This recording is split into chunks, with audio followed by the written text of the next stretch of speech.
ನಮಸ್ಕಾರ ಎಲ್ಲರಿಗೂ ರೋಚಕ ಯೂಟ್ಯೂಬ್ ಚಾನಲ್ಗೆ ಸ್ವಾಗತ. ರೇಣುಕಾಸ್ವಾಮಿ ಕೊಲೆ ಪ್ರಕರಣದಲ್ಲಿ ದರ್ಶನ್ ಆರೋಪಿ ಆಗ್ತಿದ್ದಂತೆ ಸಿನಿಮಾ ರಂಗ ಮತ್ತು ಜನರು ಒಂದ್ ಕಡೆ ಬೆಚ್ಚಿ ಬಿದ್ದಿದ್ರು. ಒಂದ್ ಕಡೆ ರೇಣುಕಾಸ್ವಾಮಿ ಕೊಲೆ ಕೇಸ್ ದಿನದಿಂದ ದಿನಕ್ಕೆ ಮತ್ತಷ್ಟು ಸ್ಟ್ರಾಂಗ್ ಆಗ್ತಲೇ ಇದೆ. ಈ ಮಧ್ಯೆ ದರ್ಶನ್ ಮಾಜಿ ಮ್ಯಾನೇಜರ್ ಮಲ್ಲಿಕಾರ್ಜುನ್ ಪ್ರಕರಣ ದಿಢೀರ್ ಅಂತ ಆಕ್ಟಿವ್ ಆಗಿದೆ. ಹೌದು, ನಟ ದರ್ಶನ್ ಅವರು ಚಿತ್ರದುರ್ಗದ ರೇಣುಕಾಸ್ವಾಮಿ ಕೊಲೆ ಪ್ರಕರಣದಲ್ಲಿ ಆರೋಪಿಯಾಗಿ ಪೊಲೀಸ್ ಕಸ್ಟಡಿಯಲ್ಲಿ ಸದ್ಯ ವಿಚಾರಣೆ ಎದುರಿಸ್ತಾ ಇದ್ದಾರೆ. ದರ್ಶನ್ ಸ್ನೇಹಿತೆ ನಟಿ ಪವಿತ್ರ ಗೌಡ ಸೇರಿದಂತೆ 13 ಜನ ಸದ್ಯ ಪೊಲೀಸ್ ಕಸ್ಟಡಿಯಲ್ಲಿ ವಿಚಾರಣೆಯಲ್ಲಿ ಭಾಗಿಯಾಗಿದ್ದಾರೆ. ಇದೇ ವೇಳೆ ದರ್ಶನ್ ಹಳೆಯ ಮ್ಯಾನೇಜರ್ ಮಲ್ಲಿಕಾರ್ಜುನ್ ನಾಪತ್ತೆ ಪ್ರಕರಣದ ಬಗ್ಗೆ ಆತಂಕ ಹುಟ್ಕೊಂಡಿದೆ. ಕಾರಣ, ದರ್ಶನ್ ಮ್ಯಾನೇಜರ್ ಆಗಿದ್ದಂಥ ಮಲ್ಲಿಕಾರ್ಜುನ್ ಸಂಕನಗೌಡ 2018ರಿಂದ ನಾಪತ್ತೆಯಾಗಿದ್ದಾರೆ. ನಟ ದರ್ಶನ್ ಮೇಲೆ ಈಗ ಮತ್ತೊಂದು ಡೌಟ್ ಶುರುವಾಗಿದೆ. ನಟ ದರ್ಶನ್ ಮ್ಯಾನೇಜರ್ ಮಲ್ಲಿಕಾರ್ಜುನ್ ನಾಪತ್ತೆ ಪ್ರಕರಣ ಈಗ ಎಲ್ಲರಿಗೆ ನೆನಪಾಗತೊಡಗಿದೆ. ಮುಂಚಿಂದನೂ ನಟ ದರ್ಶನ್ ಅವ್ರ ಮೇಲೆ ಒಂದಲ್ಲ ಒಂದು ಆರೋಪ ಒಂದು ವರ್ಗದ ಜನ ಮಾಡ್ತಾನೆ ಇದ್ರು. ಈಗ ಹೇಗೂ ನಟ ದರ್ಶನ್ ಅವರು ಅರೆಸ್ಟ್ ಆಗಿದ್ದಾರೆ. ಈಗ ಅವ್ರ ಮೇಲೆ ಸಿಕ್ಕಿದ್ದೇ ಚಾನ್ಸು ಅಂತ ಎಲ್ಲ ಆರೋಪಗಳಲ್ಲಿ ಅವ್ರನ್ನ ಸಿಗಾಕ್ಸ್ಬೇಕು ಅಂತ ನೋಡ್ತಾ ಇದ್ದಾರೆ. ಹೌದು, 2011ರಿಂದ 18ರವರೆಗೆ ದರ್ಶನ್ ಮ್ಯಾನೇಜರ್ ಆಗಿದ್ದವರು ಮಲ್ಲಿಕಾರ್ಜುನ್. ಆದರೆ 2018ರಿಂದ ಏಕಾಏಕಿ ಮಲ್ಲಿಕಾರ್ಜುನ್ ನಾಪತ್ತೆ ಆಗ್ತಾರೆ. ಕಳೆದ ಏಪ್ರಿಲ್ನಲ್ಲಿ ಮಲ್ಲಿಕಾರ್ಜುನ್ ಬಗ್ಗೆ ಮಾಹಿತಿ ನೀಡಿ ಈ ಬಗ್ಗೆ ಪತ್ರಿಕಾ ಪ್ರಕಟಣೆ ನೀಡಲು ಕೋರ್ಟ್ ಸೂಚನೆ ಕೂಡ ಕೊಡುತ್ತೆ. ಆದರೆ ಈ ಬಗ್ಗೆ ಯಾವುದೇ ಮಾಹಿತಿ ಕೂಡ ಸಿಗೋದಿಲ್ಲ. ಮಲ್ಲಿಕಾರ್ಜುನ್ ಅಲಿಯಾಸ್ ಮಲ್ಲಿ ಕಣ್ಮರೆಯಾಗುವ ಸಂದರ್ಭದಲ್ಲಿ ದರ್ಶನ್ಗೂ ಯಾಮರ್ಸಿದ್ದ ಅನ್ನೋ ಸುದ್ದಿ ಹರಿದಾಡಿತ್ತು. ಹಾಗಾದರೆ ನಿಜವಾಗ್ಲೂ ದರ್ಶನ್ಗೆ ಯಾಮರ್ಸಿ ಮಲ್ಲಿಕಾರ್ಜುನ್ ನಾಪತ್ತೆ ಆದ್ರ ಅಥವಾ ನಾಪತ್ತೆ ಆಗೋ ಥರ ಮಾಡಿದ್ರ? ಒಂದು ವೇಳೆ ಮಲ್ಲಿಕಾರ್ಜುನ್ ನಾಪತ್ತೆ ಆಗಿದ್ರೆ ಅದರ ಹಿಂದಿರೋ ಕೈವಾಡ ಯಾರ್ದು ಎಲ್ಲದನ್ನು ಕೂಡ ಈ ವಿಡಿಯೋದಲ್ಲಿ ನೋಡ್ತಾ ಹೋಗೋಣ. ಅದಕ್ಕಿಂತ ಮುಂಚೆ ಯಾರೆಲ್ಲ ನಮ್ಮ ಚಾನಲ್ನ ಸಬ್ಸ್ಕ್ರೈಬ್ ಮಾಡಿದ್ರೆ ಈ ರೀತಿಯ ಮಾಹಿತಿಗಾಗಿ ನಮ್ಮ ಚಾನಲ್ನ ಸಬ್ಸ್ಕ್ರೈಬ್ ಮಾಡಿ. ಸ್ಯಾಂಡಲ್ವುಡ್ನ ಚಾಲೆಂಜಿಂಗ್ ಸ್ಟಾರ್ ಈಗ ಪೊಲೀಸರ ಅತಿಥಿಯಾಗಿರೋದು ನಿಮಗೆಲ್ಲ ಗೊತ್ತೇ ಇದೆ. ರಿಯಲ್ ಲೈಫ್ನಲ್ಲಿ ಹೀರೋ ಆಗಿದ್ದಂಥ ದರ್ಶನ್ ಇದೀಗ ಎಲ್ಲರ ಕಣ್ಣಲ್ಲೂ ವಿಲನ್ ಆಗಿದ್ದಾರೆ. ರೇಣುಕಾಸ್ವಾಮಿ ಬರ್ಬರ ಹತ್ಯೆ ಪ್ರಕರಣದಲ್ಲಿ ದರ್ಶನ್ ಸಿಲುಕಾಕೊಂಡಿದ್ದಾರೆ. ರೇಣುಕಾಸ್ವಾಮಿ ಹತ್ಯೆ ಪ್ರಕರಣ ಇಡೀ ರಾಜ್ಯಾದ್ಯಂತ ತಲ್ಲನ ಸೃಷ್ಟಿ ಮಾಡಿರೋದಂತೂ ನಿಜ. ರೇಣುಕಾಸ್ವಾಮಿ ಮರ್ಡರ್ ಕೇಸ್ನಲ್ಲಿ ದಿನಕ್ಕೊಂದು ಸ್ಫೋಟಕ ಅಂಶ ಹೊರಗೆ ಬರ್ತಾ ಇದೆ. ದರ್ಶನ್ಗೆ ದೊಡ್ಡ ಸಂಕಷ್ಟವೇ ಎದುರಾಗಿದೆ.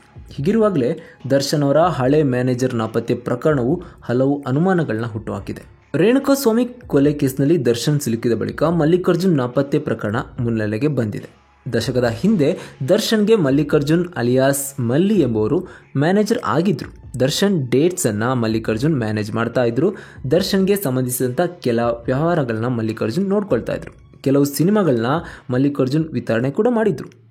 ಹೀಗಿದ್ದಂಥ ಮಲ್ಲಿಕಾರ್ಜುನ್ 2018ರಿಂದ ಏಕಾಏಕಿ ನಾಪತ್ತೆ ಆಗ್ತಾರೆ. ಮಲ್ಲಿಕಾರ್ಜುನ್ ನಾಪತ್ತೆ ಪ್ರಕರಣದ ಬಗ್ಗೆ ಭಾವನಾ ಬೆಳಗೆರೆ ಹಾಕಿರುವ ಪೋಸ್ಟ್ ಈಗ ಸೋಷಿಯಲ್ ಮೀಡಿಯಾದಲ್ಲಿ ವೈರಲ್ ಆಗಿದೆ. ಹಾಗಾದರೆ ಭಾವನಾ ಬೆಳಗೆರೆ ಹಾಕಿರುವಂಥ ಪೋಸ್ಟಲ್ಲಿ ಏನಿದೆ?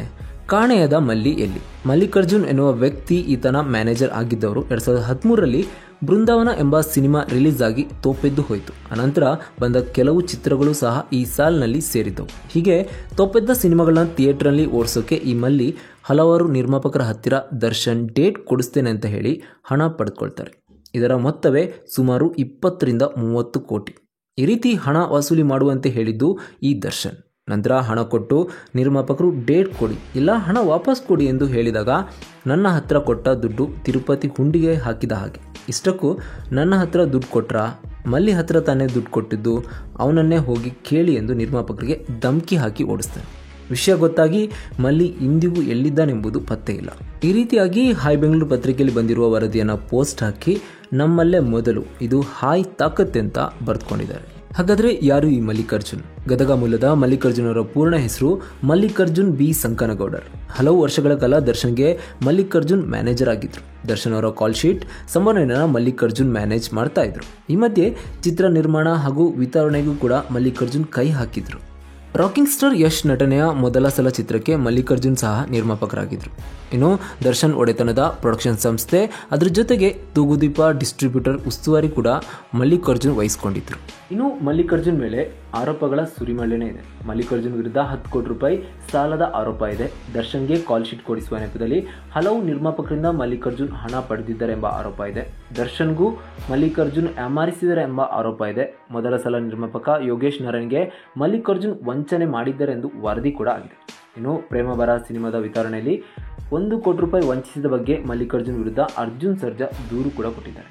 ಈ ಪ್ರಕರಣದ ಬಳಿಕ ಮಲ್ಲಿಕಾರ್ಜುನ್ ಮೇಲೆ ನಟ ದರ್ಶನ್ ಕೋಪ ಮಾಡಿಕೊಂಡಿದ್ರು. ಬಳಿಕ ಮಲ್ಲಿಕಾರ್ಜುನ್ ಏಕಾಏಕಿ ನಾಪತ್ತೆ ಆಗಿದ್ದಾರೆ. ಹಾಗಾದ್ರೆ ಇಲ್ಲಿ ತನಕ ಮಲ್ಲಿಕಾರ್ಜುನ್ ಎಲ್ಲಿದ್ದಾರೆ ಅಂತ ಒಂದು ಸುಳಿವು ಕೂಡ ಸಿಕ್ಕಿಲ್ವಾ? 2018ರಲ್ಲಿ ನಾಪತ್ತೆಯಾದ ಮಲ್ಲಿಕಾರ್ಜುನ್ ಈವರೆಗೆ ಪತ್ತೆನೇ ಆಗಿಲ್ಲ. ಕಳೆದ ಏಪ್ರಿಲ್ನಲ್ಲಿ ಮಲ್ಲಿಕಾರ್ಜುನ್ ಕುರಿತಾದ ಮಾಹಿತಿ ವಿವರಿಸಿ ಈ ಬಗ್ಗೆ ಪತ್ರಿಕಾ ಪ್ರಕಟಣೆ ನೀಡಲು ಕೋರ್ಟ್ ಸೂಚನೆ ಕೂಡ ಕೊಟ್ಟಿತ್ತು. ಆದರೂ ಇನ್ನೂ ಮಲ್ಲಿಕಾರ್ಜುನ್ ಬಗ್ಗೆ ಯಾವುದೇ ಸುಳಿವು ಸಿಕ್ಕಿಲ್ಲ. ಇನ್ನು ವದಂತಿಗಳ ಪ್ರಕಾರ ಮಲ್ಲಿಕಾರ್ಜುನ್ ಕೆನಡಾದಲ್ಲಿದ್ದಾರೆ ಅಂತ ಇದೆ, ಆದರೆ ಈ ಬಗ್ಗೆ ಖಚಿತ ಮಾಹಿತಿ ಇಲ್ಲ. ಇನ್ನು ಈ ಮಲ್ಲಿಕಾರ್ಜುನ್ ಪ್ರಕರಣದಲ್ಲಿ ವಿಶೇಷ ಅನಿಸೋದು ಅವರು ಮಾಡಿದಂಥ ಬ್ಯಾನರ್ ಇನ್ನೂ ಆ್ಯಕ್ಟಿವ್ ಇದೆ. ಹೌದು, ಮೊದಲ ಸಲ ಚಿತ್ರಕ್ಕೆ ಮಲ್ಲಿಕಾರ್ಜುನ್ ಹಾಗೂ ಯೋಗೇಶ್ ನಾರಾಯಣ್ ನಿರ್ಮಾಪಕರಾಗಿರೋದು. ಜಂಟಿಯಾಗಿ ಇಬ್ಬರು ಚಿತ್ರ ಕೂಡ ನಿರ್ಮಾಣ ಮಾಡಿದ್ರು. ಇಬ್ಬರ ಹೆಸರಿನಲ್ಲಿ ಕರ್ನಾಟಕ ಟಾಕೀಸ್ ಎಂಬ ಬ್ಯಾನರ್ ಇದೆ. ಕನ್ನಡ ಚಿತ್ರರಂಗದ ನಿರ್ಮಾಪಕರ ಸಂಘದಲ್ಲಿ ಈ ಬ್ಯಾನರ್ ರಿಜಿಸ್ಟರ್ ಆಗಿದೆ. 2018ರಿಂದ ಮಲ್ಲಿಕಾರ್ಜುನ್ ನಾಪತ್ತೆ ಆಗಿರ್ಬೋದು, ಆದರೆ ಮಲ್ಲಿಕಾರ್ಜುನ್ ಮತ್ತು ಯೋಗೇಶ್ ನಾರಾಯಣ್ ಅವರ ಕರ್ನಾಟಕ ಟಾಕೀಸ್ ಬ್ಯಾನರ್ ನಿರ್ಮಾಪಕರ ಸಂಘದಲ್ಲಿ ಇನ್ನೂ ಆಕ್ಟಿವ್ ಆಗಿದೆ. ತಮ್ಮ ಬ್ಯಾನರ್ನ ಯೋಗೇಶ್ ನಾರಾಯಣ್ ಆಕ್ಟಿವ್ ಆಗಿ ಇರಿಸಿಕೊಂಡಿರುವ ಸಾಧ್ಯತೆ ಕೂಡ ಇದೆ. ಇನ್ನು ದರ್ಶನ್ ಅವರು ಅರೆಸ್ಟ್ ಆದ ಬೆನ್ನಲ್ಲೇ ಈ ಪ್ರಕರಣ ಬೆಳಕಿಗೆ ಬಂದಿದೆ. ಇನ್ನು ಎಲ್ಲರಲ್ಲಿ ಮೂಡೋ ಪ್ರಶ್ನೆ ಏನು ಅಂತಂದರೆ, ಮಲ್ಲಿಕಾರ್ಜುನ್ ಬದುಕಿದಾರಾ ಇಲ್ವಾ? ಹೌದು, 2018ರಿಂದ ಮಲ್ಲಿಕಾರ್ಜುನ್ ಮಿಸ್ಸಿಂಗ್. ಅವರು ಬದುಕಿದ್ದಾರಾ ಇಲ್ಲ ಅನ್ನೋದು ಯಾರಿಗೂ ಗೊತ್ತಿಲ್ಲ. ಈಗ ರೇಣುಕಾಸ್ವಾಮಿ ಬರ್ಬರ ಹತ್ಯೆ ಪ್ರಕರಣದ ಮಧ್ಯೆ ಮಲ್ಲಿಕಾರ್ಜುನ್ ಸಹ ಮೋರಿ ಪಾಲಾಗಿದ್ರ?